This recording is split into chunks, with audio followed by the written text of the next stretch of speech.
contacté la Unibank, qui a tout de suite accepté de participer à cette nouvelle idée, à cette nouvelle aventure. Et tout de suite, on a établi une formule qui est très simple, comme on dit, pas un secret dans fait là.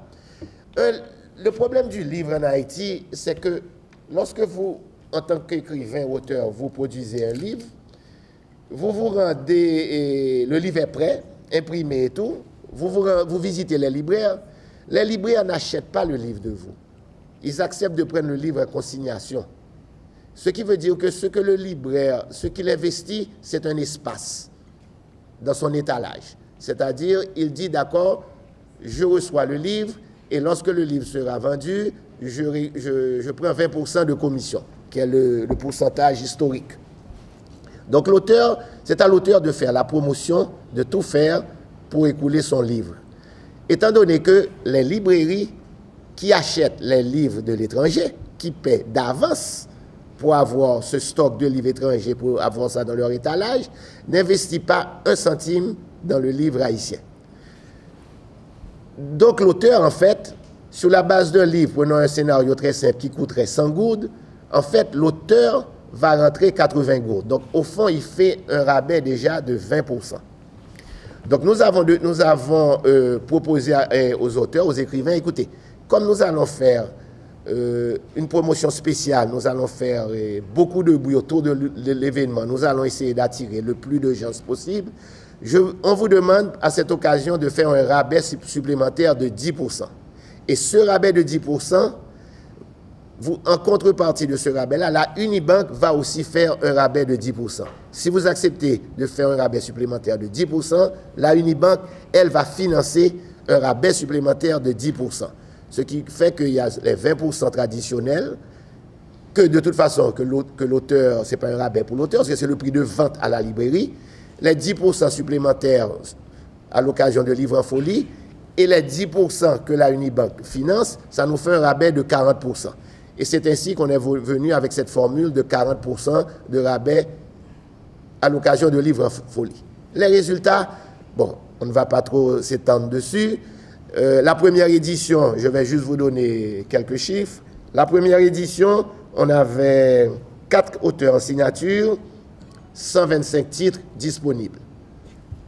Cette année, 161 auteurs en signature, et je crois 1865 titres disponibles. C'est une opération qui commence en début d'année. Il faut près de 4 à 5 mois de planification pour organiser cet événement, parce que n'oubliez pas que Livre en folie ne se déroule pas simplement à Port-au-Prince, elle se déroule dans près d'une douzaine et peut-être 15 villes de province. Vente de livres en province, exposition de livres grâce au concours de la Bibliothèque nationale à travers les villes de province, la vente online. Il y a tant d'éléments qu'on a ajoutés au fil des ans qui fait que c'est un événement d'une dimension importante qui malheureusement, s'il y a une faiblesse autour de cet événement, c'est l'infrastructure. Malheureusement, le pays n'est pas doté d'infrastructures physiques capable d'accueillir pareil événement. C'est un événement qui, pendant les 18 premières éditions, se faisait gratuitement. L'année dernière, on a dû introduire un ticket modérateur qui ne rapporte rien à l'événement parce que tout est remis. Mais c'était juste pour contrôler l'affluence. Et malgré tout, malgré cette nouveauté, l'année dernière, on a eu 9000 tickets vendus et plus de 12 000 personnes à visiter le parc, parce qu'à un moment donné, on a dû faire les gens rentrer sans ticket, parce que la pression était telle à l'accès, qu'il fallait un petit peu soulager un peu la pression qui se faisait à l'entrée du parc.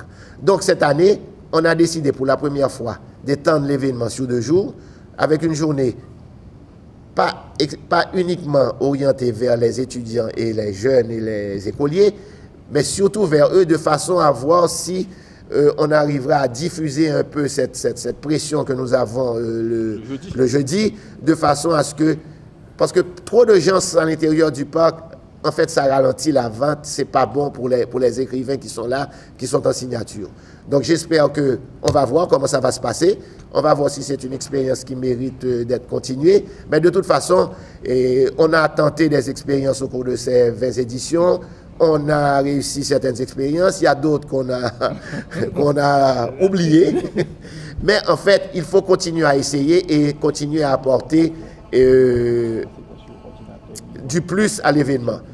Livre en folie, sans modestie, je peux dire que c'est l'événement autour du livre le plus important des Amériques. Je ne pense pas qu'il y a un pays en Amérique qui, en une journée, au cours d'un événement littéraire, arrive à écouler 25 000 titres minimum. Je ne pense pas. Je pense que... Combien on a écoulé? 25 000 titres, 25 000 volumes, disons. Et donc, c'est unique et les gens de l'étranger se posent des questions. Comment ça se fait qu'un pays comme Haïti, on arrive à le faire? Mais vous savez, c'est un pays qui surprend. Non, mais parfois, on les surprend. Ils sont parfois étonnés. Donc, ceci, c'était pour vous donner le cadre général. Mais Livre en folie, c'est quoi finalement? C'est tout d'abord au niveau du nouvelliste. C'est l'organisation, la préparation. Très souvent, les livres, les nouveautés sont très en retard. Ils ne trouvent pas. Donc, grâce à la Bibliothèque nationale qui fait l'exposition pour nous, et au moins, ils ont accès, parce qu'il faut toucher le livre pour vraiment bien l'apprécier. C'est la première chose. Maintenant, après toutes ces coordinations, nous devons le faire avec les listes à venir. Et maintenant, je suis en pour parler avec les éditeurs, il y a les retardataires, on leur donne des délais et ça se passe bien, ça se passe mal. Il y a quelqu'un qui m'a appelé ce matin pour me dire qu'il y a un auteur en signature qui n'avait pas donné signe de vie, mais qui est venu aujourd'hui, quand la liste est déjà sortie. Et donc, maintenant, les éditeurs doivent m'envoyer leur liste pour préparation, pour impression dans le journal. Ils doivent nous envoyer des listes des auteurs en signature pour coordination avec la salle culturelle de Le Nouvelliste, pour qu'on puisse voir, étudier et faire un rapport sur leurs livres. Après cette partie-là, maintenant, nous avons la logistique du parc à faire. Cette année, nous avons une autre édition qui nous a rejoint, c'est ces 3 éditions. Donc maintenant, il fallait trouver de la place pour ces 3 éditions. Et le parc, maintenant, qui est devenu trop petit pour nous, et la tâche est devenue beaucoup plus difficile.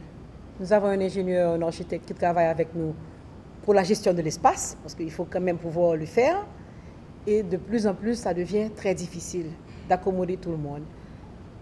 Il y a beaucoup de gens qui veulent venir, veulent être des exposants à Livre en folie, qui veulent venir vendre des fruits à Livre en folie. On doit leur expliquer qu'il faut que ça ait un rapport au moins avec les livres. Donc, d'année en année, et parfois les organisateurs ne peuvent pas refuser à quelqu'un, même si c'est très tard, de les accommoder à Livre en folie. Donc ça devient de plus en plus difficile. Je pense que nous devrions avoir un terrain de football ou un stade vraiment pour recevoir Livre en folie maintenant. Maintenant, avec les éditeurs, et ça se passe mieux maintenant parce que Mme Chavenet a pris en charge de s'occuper des provinces et de online. Donc cette partie-là, au moins, je n'ai plus à le faire. Parce que là encore, c'était quelque chose. Il fallait avoir un délai pour le remettre à la banque qui va maintenant organiser la vente online et des provinces. Donc cette partie-là, heureusement que Mme Chavenet l'a prise en charge, qui me donne un peu plus de temps. Et ensuite, il faut préparer les gens qui vont travailler ce jour-là. Et là, tout le monde voudrait venir travailler à Livre en folie. Donc là, il faut vraiment faire un tri pour Livre en folie. Et ça, c'est, je crois que vous n'avez rien oublié. Donc, il y a tout ça aussi, il y a cet aspect-là à Livre en folie, des auteurs en signature et des visiteurs qui cherchent à les joindre. Je ne vais pas parler tellement de notre travail à communication plus, mais j'ai l'impression qu'on passe presque la moitié de l'année à travailler pour Livre en folie, parce qu'il faut préparer Livre en folie, et après Livre en folie, il faut préparer la remise des stocks aux auteurs qui nous les avaient confiés, la remise des chèques. Maintenant, des fois, il faut carrément presque les menacer de prendre des intérêts sur les stocks par mois de retard pour qu'ils viennent récupérer les stocks restants. Et donc, je ne vais pas trop parler de ça. Je voudrais parler, comme Max me l'avait demandé, du partenariat avec la Unibank. Enfin, du coup, depuis peut-être, je ne sais plus, 3 ou 4 ans, et Unibank, pas 3 ou 4 ans, peut-être 4 ou 5 ans ou 6 ans, et la Unibank a confié à Communication Plus le soin de traiter les commandes, d'exécuter les commandes en ligne, donc les commandes par Internet et les commandes de la province. Il y a une autre société, Haïti e-commerce, qui effectue la vente en ligne directement, c'est-à-dire l'acheteur va en ligne, il donne son numéro de carte de crédit ou son numéro de compte, il s'identifie, il place sa commande, il met dans son panier les livres qui sont dans les différentes listes online, et donc on génère un bon de commande et l'acheteur est avisé que sa commande est acceptée, la carte de crédit est alimentée, c'est très bien. Ça, c'est la partie de Haïti e-commerce. Maintenant, une fois ce bon de commande généré, Communication Plus a une équipe qui fonctionne indépendamment donc, de la maison de distribution qui télécharge les commandes des internautes et exécute les commandes. Ces commandes sont chaque jour, à la fin de chaque jour, acheminées au bureau de Communication Plus à Musso où les acheteurs viennent récupérer.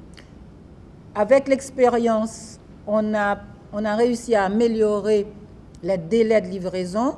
On a remarqué, justement, comme le disait Thérèse, que les retards à livrer les livres étaient souvent la cause du retard des commandes. Par exemple, un acheteur achète 5 titres et dans ces 5 titres, il y en a 2 qui sont en retard, qui ne sont pas encore disponibles. Et alors, la commande est là à attendre. Maintenant, les livres qui ne respectent pas les délais ne sont pas vendus en ligne parce que la vente en ligne commence dès le lundi qui précède Livre en Folie. Donc maintenant, la personne peut acheter. Un acheteur peut avoir la sélection de Livre en Folie en main dès le mardi 17 et peut l'avoir s'il a placé sa commande assez tôt pour qu'elle soit exécutée. Donc, et c'est la même chose aussi pour la province. Il y a quand même comment dire, un créateur ou bien des gens derrière, la logistique, la planification, tout ça aide. Et ça m'a beaucoup sensibilisé à l'importance de la planification, de la logistique, chose que dans notre culture, nous ne valorisons pas suffisamment. Nous sommes souvent dans l'improvisation, ce qui fait qu'on donne moins notre potentiel, parce qu'on a peu de temps pour le faire. Mais on est bon pour improviser. Mais il faut se donner le temps de fignoler ce que nous proposons. Donc, c'est justement ça. C'est quasiment un événement qui nous occupe presque à plein pendant 6 mois de l'année. C'est ce que je peux dire. Une question qui m'est toujours posée, c'est comment est-ce que la Unibank est arrivée à Livre en Folie. Je crois que Max a introduit un petit peu la réponse lorsqu'il a eu à prendre la parole. Mais ce que Max n'a pas dit, c'est que Max est un fondateur de la Unibank. Donc lorsque l'idée lui est venue de trouver un moyen pour pouvoir mettre davantage en valeur les auteurs haïtiens et le livre haïtien, donc c'était tout à fait normal qu'il se soit tourné vers la Unibank et lui faisant la proposition d'être un partenaire à cet événement. Il est vrai que la Unibank, lorsqu'elle a débuté ses opérations en 1993, avait déjà fait le choix du secteur culturel comme étant un secteur vibrant, je crois, de la vie nationale pour pouvoir orienter son mécénat. Donc c'était avec beaucoup de spontanéité que le conseil d'administration de la Unibank, auquel fait partie Max, donc Max était partie prenante de la décision que le conseil a accepté de devenir un partenaire de Livre en Folie. Mais la Unibank n'est pas simplement un partenaire financier de Livre en Folie, car la Unibank, au-delà de participer financièrement à l'événement, comme Max a mentionné, en apportant une contribution additionnelle financière à l'événement, permettant ainsi aux acheteurs d'acquérir le livre avec des rabais importants, 40%, et au fur et à mesure que l'événement prenait corps, une institution comme la Unicarte, qui fait partie de la Unibank, s'est associée à l'événement en accordant 10% de rabais additionnels pour les détenteurs d'Unicard qui utilisaient leur carte pour faire leurs achats, donc ce qui portait quand même le rabais à près de 50%. Donc la Unibank, au-delà de mettre ses ressources financières, elle mettait également ses ressources matérielles, ses ressources humaines et ses ressources technologiques au profit de l'événement. Ressources humaines, Max a mentionné tout à l'heure, Anaïs également, au niveau de la Unibank, ce jour-là, d'ailleurs, moi je dis toujours que c'est peut-être le jour où je travaille le plus à la Unibank. Parce qu'on est obligé d'être présent, non seulement ça demande 2 à 3 mois de préparation, mais la journée même de Livre en Folie, il faut être là très tôt et on laisse généralement très tard le lieu de l'événement. Et il faut être présent pour s'assurer de la satisfaction de la clientèle, de la satisfaction de tous ceux-là qui viennent et qui visitent la foire du livre. Donc, ressources humaines, pour vous donner une idée, Livre en Folie est offert, est devenu un événement national. Livre en Folie est offert dans toutes les succursales de la Unibank, c'est-à-dire dans 14 villes de province. Alors vous imaginez qu'on a près d'une centaine de collaborateurs qui, dans les provinces, ce jour-là, qui est un jour férié, qui se déplacent de chez eux et qui viennent à la succursale pour pouvoir offrir les services et permettre aux Haïtiens qui vivent en province de pouvoir également participer à l'événement. Le jour de la foire, sur le site même, la Unibank gère à peu près entre 200 et 250 collaborateurs qui sont éparpillés à travers les différents stands qui apportent leurs services, les services de caisse pour payer par chèque, caisse pour payer par cash ou pour payer par carte de crédit. Sans compter des hôtesses que nous avons qui se trouvent à l'extérieur et qui sont là pour plus ou moins aider et guider les visiteurs dans ce pèlerinage que représente le Livre en Folie. La Unibank, comme vous le savez, elle apporte une subvention à l'événement. Mais il y a un point sur lequel je voudrais insister et que je me permets de rappeler ce matin, c'est que beaucoup de gens, quand parfois ils me rencontrent, ils me disent que « Ah, mon cher, allez, ça me bat la marche pour la banque. » Parce qu'ils pensent que le fait qu'il y ait 10 000, 12 000 personnes à visiter et que la banque ou l'organisation tire un profit financier de cet événement. Loin de là.